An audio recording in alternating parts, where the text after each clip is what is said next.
This tutorial, I will show you how to generate an attack. You will go, we've already put in all the client's information on the manage client screen.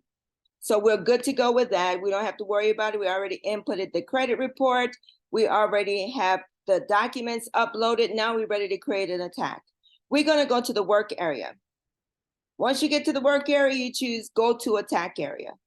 Once you get to the attack area, you go on the select clients and you're going to choose your client. You can either type it in if you have a lot of clients, or you can just scroll down, type on your client's name. You're going to choose the report, which is the Epic Pro report. Whatever letter you decide to choose, make sure that you stick in sequence, Prosperity 1, first round, Prosperity 2, second round, Prosperity 3, third round, Prosperity 4 for the fourth round. We're going to choose the Prosperity 1. We're going to say this is the first round for this client. And as we went over before, how we choose the red, green, or the blue, let's say that we want to separate the client's inquiries. We're going to check green. We know that this client has student loans. We're going to check green for the student loan. And then we're going to go from there. Remember, everything in the blue is already 3 letters going to the 3 bureaus. So now we're adding a total of 6 more letters, 3 for the inquiries and 3 for the student loan. So that's going to give us 9 letters. We're going to go down here to the maximum number of TEE CRA attack letters. There's not one for 9, so we're going to go up. We're going to use 10 because we want everything to be covered. How many items we want per letter? Let's say we're going to go with 5 items per letter.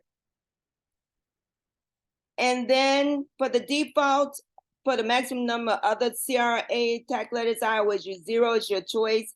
And we're not sending them to the data furnitures right now, so I make that 0, then I click next. The system is amazing. It's analyzing the report now. You don't have to do anything. You just sit back and relax while it's analyzing.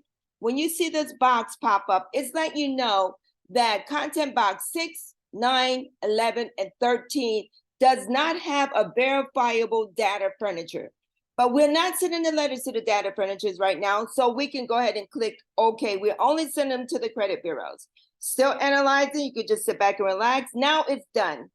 Once the report is done, if you want to see exactly everything on your credit report, you hover over the circle to the bottom. Everything is color-coded and it'll let you know exactly what each letter will be. The first one will always be purple. That's the personal information. The second one are your bad inquiries. The dark green are your positive accounts. The red are your charge-off. The dark purple are your student loans with 3 late payments, and 31 is also a charge-off. Okay, so now we see we got a snapshot of everything that's on the credit report. I like to hide all my positive items. It's not necessary, it's not mandatory. To me, it just makes it a lot easier. I check include all 3 bureaus because I want to make sure TransUnion, Equifax, and Experian gets the letters. And I will go down here and click bureau letters only. Remember, I said we're not sending them to data furnitures right now. Now, if you're going to send your letters through the system to our PPPMS personnel, you're going to click on document destination. And then you're going to choose your person. Information there, it's already there. And then you got to make sure you put in what they're asking for, because you're notified through email with the invoice so that you can pay your invoice, and then your letters are printed and sent out right away. And if they can't reach you through email, make sure you put your phone number in there so that they can reach out to you through phone, and we do continue. So now that is good to go. We see that it's been added successfully. We don't have to worry about downloading those letters, mailing them to them. The system automatically shoots it to them. So that's awesome. So now we're ready. We are ready to go through our report. The inquiries we never have to be concerned with because they're already taken care of. And the letters, they're already defaulted and the letters are already there for them.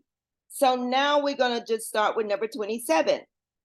Number 27, it says that it's a charge-off, but I know because I've been doing this so long, that IC System is a collection agency. You make sure you go through your report to make sure that if it's at the original creditor, we're going to leave it as a charge-off. If it's been sold to a collection agency, then what we're going to do is we're going to go up here to type a reported issues, and we're going to change it to regular non-medical collection. Okay, remember that. Then we're gonna go down to our next item. You can either scroll down or you can go back to the circle and you can go and click on it. This is telling us that it's an automobile vehicle charge off. Okay, and it's with PNC Bank, which is the original bank. So we're gonna leave it as a charge off, but we're gonna add one additional. We're gonna add a sub bureau. The sub bureaus for automobiles and for anything dealing with automobiles, we're gonna send it to Clarity Services. So it's gonna add another letter to the 9 letters that we already have. So we're gonna send it to Clarity Services, which is a sub bureau that houses vehicles. Anything dealing with an automobile. Then we're going to scroll down to our next one. It's another automobile and it's with CarMax. So it's at the original lender. So we're going to leave it as a charge off. And what we're going to do again, we're going to go over here. We're going to find Clarity Services.